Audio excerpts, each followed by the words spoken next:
everybody. Are we live? I just got a nod. Yes, we are. Thank you all so much for joining tonight. I'm super excited to share with you all my inspiration behind my North American Hairdressing Awards collection, which has been nominated for Editorial Stylist of the Year. My dreams have come true. I just want to take a second and thank the hair nerds so much for this opportunity to share my love and my passion for what I do. This industry has my heart and soul, and I'm just blessed. So thank you so much to the hair nerds. Love you.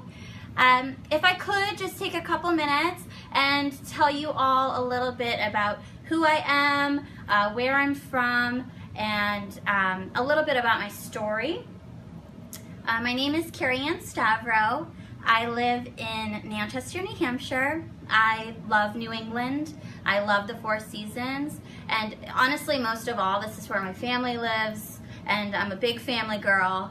I love them so much, and I'm proud to say that I come from a long line of different artists, bakers and musicians and painters, and just my artistic journey is a little different than a lot of my family members, but I just want to share it with you for a second. From the time I was 7 till 17, I was an artistic roller skater, and I had to do it because my older sister started taking lessons, and just like every younger sister, you always want to do what your older sister does. So I had to do it, and I ran with it. I loved it so much. I loved the glitz and the glam and the technique and just the art of it in general, and it kept me in really good shape for all those years, so that was good too. But one thing I didn't really like about it, which I'm sure anyone that's ever been involved in a sport before can, or probably can relate with me, was the politics involved. Growing up, sometimes, I have to admit, I had a hard time when people told me what to do.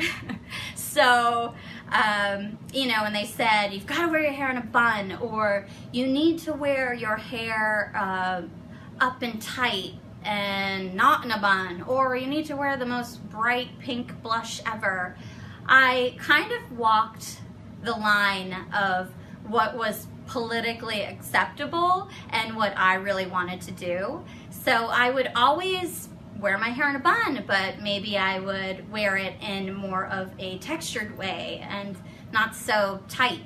But I'd always push the boundaries, and I think that that's definitely the way that I am now in my life and in, you know, the art of hair and my journey in life with hair. So, so that's a little bit about the beginning stages of my story.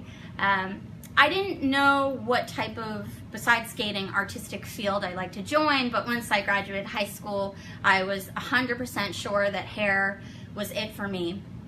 And a couple of years into practicing the craft, I just fell in love. I did everything I could. I went out and educated myself and just wanted to learn it all. And of course, we'll never know it all, but I really took pride in being part of this industry, so it was really important for me to keep going and propelling.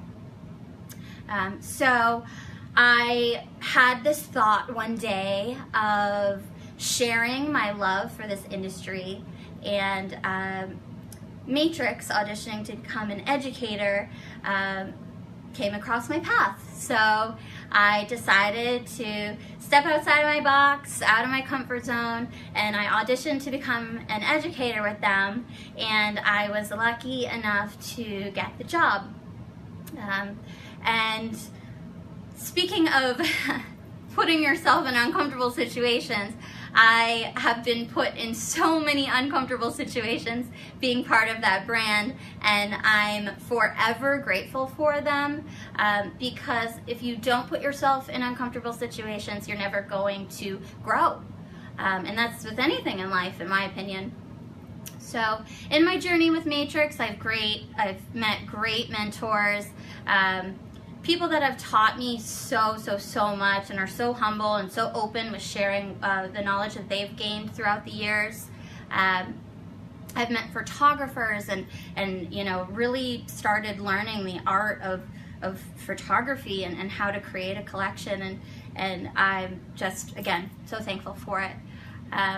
One of my mentors had introduced me to what he called the Oscars of hairdressing, and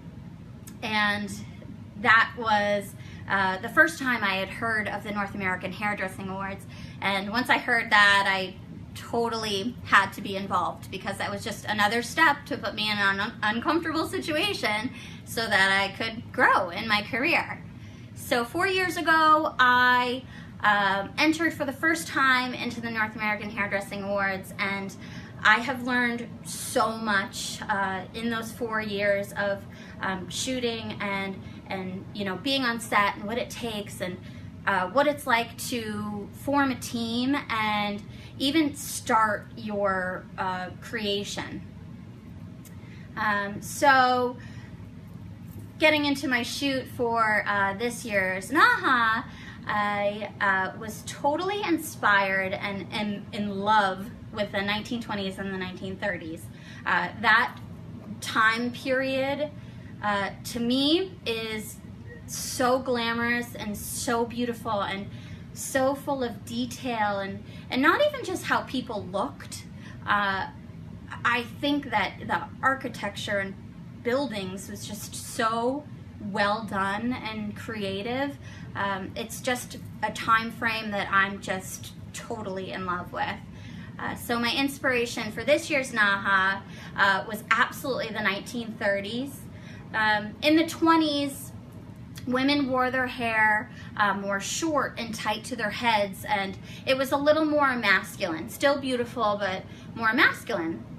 And in the 1930s, women started wearing their hair longer and fuller, and they were really starting to embrace their femininity, and I think that's totally cool. So, you know, going forward to 2018, women, this is our time. So, you know, it's all about empowering one another and embracing each other and sticking up for one another and just being there for one another. So, to be a woman in 2018 for me is awesome, because we're really taking a stand and we're a boss. So that really inspired the wardrobe choice that I chose for my inspiration, which was men's suits. Just women being confident and beautiful and glamorous in suits. So to kind of talk about how I come up, you know, obviously it first starts in my head, and then I create a storyboard before every single photo shoot. So this right here is the storyboard that I created for this collection. So I like to keep it clean, neat, and straight to the point. So I have my 3 hair inspirations, and then I put my makeup inspirations, my wardrobe inspirations, and don't fall, and my mood. So that the photographer, the wardrobe stylist, the makeup artist, and even the models know what's expected of them. So this is, for me, the beginning stages of communication with the team you build. So for me, creating a good team, a great team that works together is super important. So if I can give any word of advice, the team that I worked with on this shoot, I completely trust and admire and would work with them anytime. For me, what I look for is, of course, trust, but also I'm very open to other people's opinions when it comes to the creative process of a photo shoot. So for me, finding a team that has no problem with that is really important to me. So Joseph Cartwright was the photographer for this photo shoot. He's brilliant and has such a creative eye. Danielle Donahue did the makeup, Andre did the styling, and my models were just killer. So I'm just so thankful for this collection. It just means so much to me.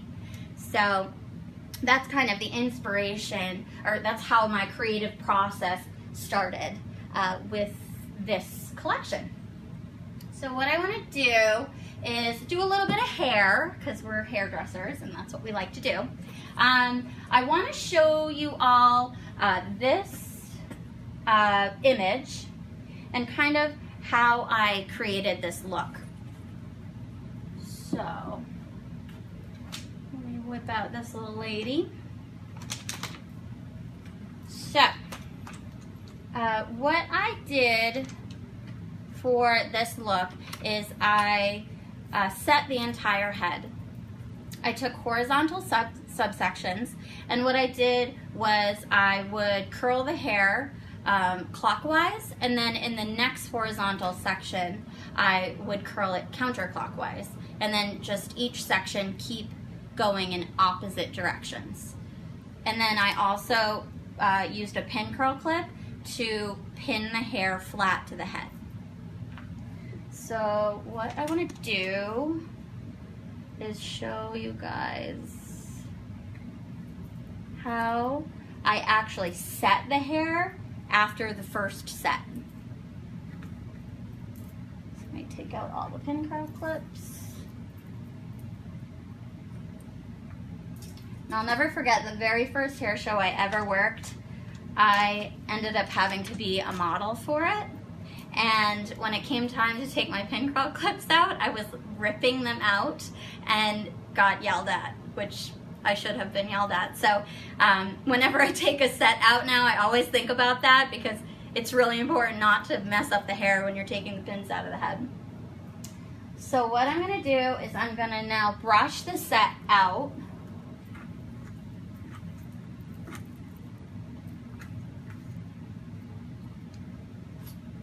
And start forming the hair into the shape that I want it. See, you can already kind of see how it's creating an S shape already. So what I'm doing is I'm starting the set by not being afraid to brush the hair. That's really important. And then I'm going to take a waving clamp.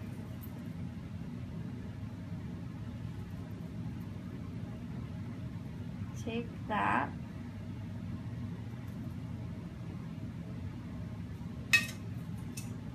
How about a duckbill clip so that that stays flat. Now I'm going to take this.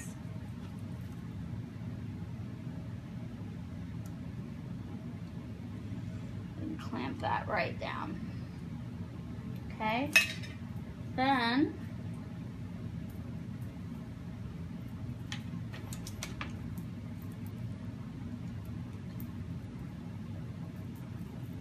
I'm going to take my next section.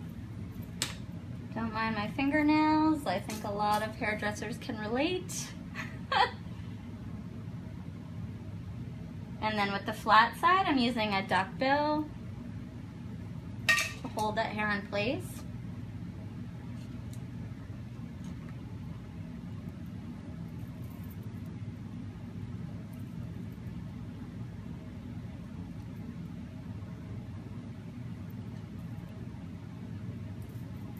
Pushing that hair down, taking my waving clamp,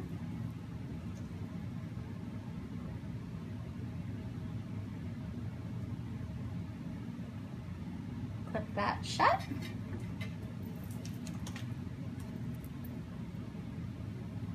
Taking that next section, which should be flat, you can see the S pattern forming.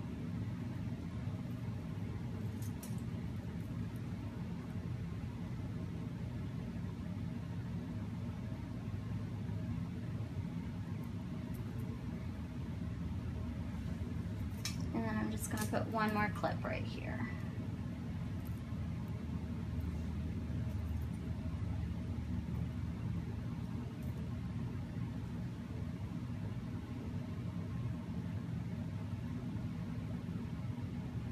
And I just want to mention really quick,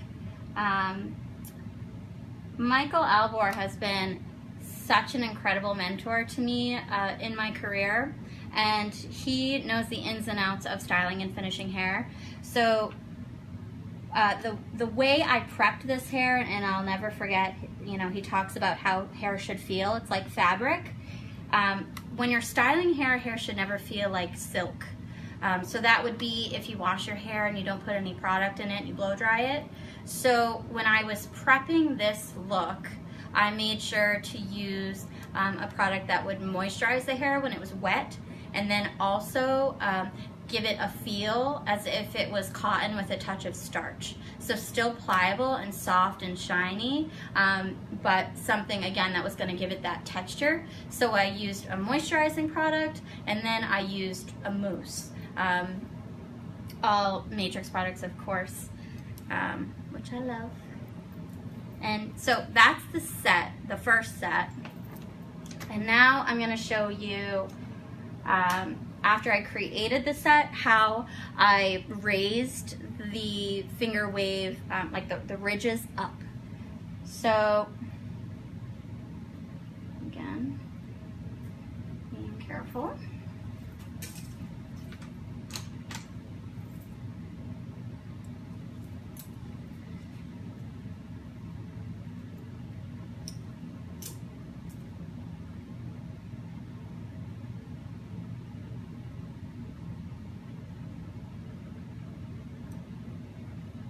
Okay, so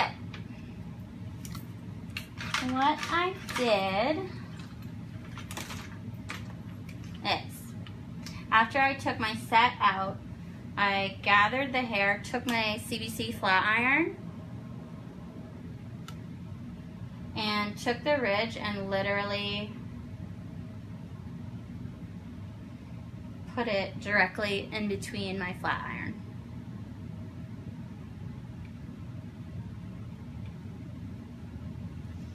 And then I did the same thing for the other one.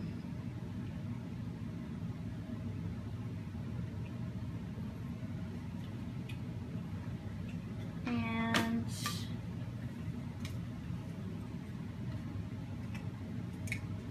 then I sprayed the hair, always in the direction that the hair grows. And whenever I'm using an aerosol, I always spray it like a bottle's length away. Just try and get any flyaways.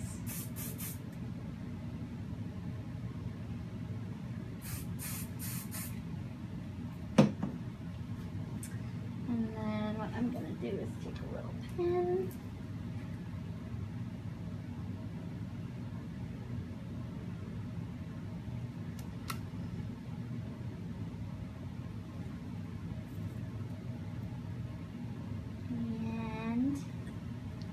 Voila! So that's just a little tip and trick that I did for the first look for my collection for the North American Hairdressing Awards. I hope you guys enjoyed it. I just want to take a second and thank a couple people. Again, Michael Albor, without you, I would never ever understand the craft of styling and finishing hair like I do now. You're the most humble person I've ever met, and I'm honestly so thankful that I have you to guide me and help me in my career. Christopher Benson, I have to thank you so much for your guidance with you know, teaching me the art of editorial work. You're so elite in what you do, and I'm just forever grateful to have learned the things that you've taught me. Matrix, I believe in the brand, and I love what I use every day. I am forever grateful for all the uncomfortable situations you put me in throughout the years. I'm totally down for them all. I thank you so much. My journey with you has been incredible. To the Professional Beauty Association, you have made my dreams come true. So thank you so much for the nomination. I can't thank you enough. It's such an honor. Such an honor. And last but not least, again, to the hair nerds, thank you so much to be able to take 20 minutes to share my love with the world on your platform is such a nice thing, and I'm so thankful. So thank you so much, and we'll see you at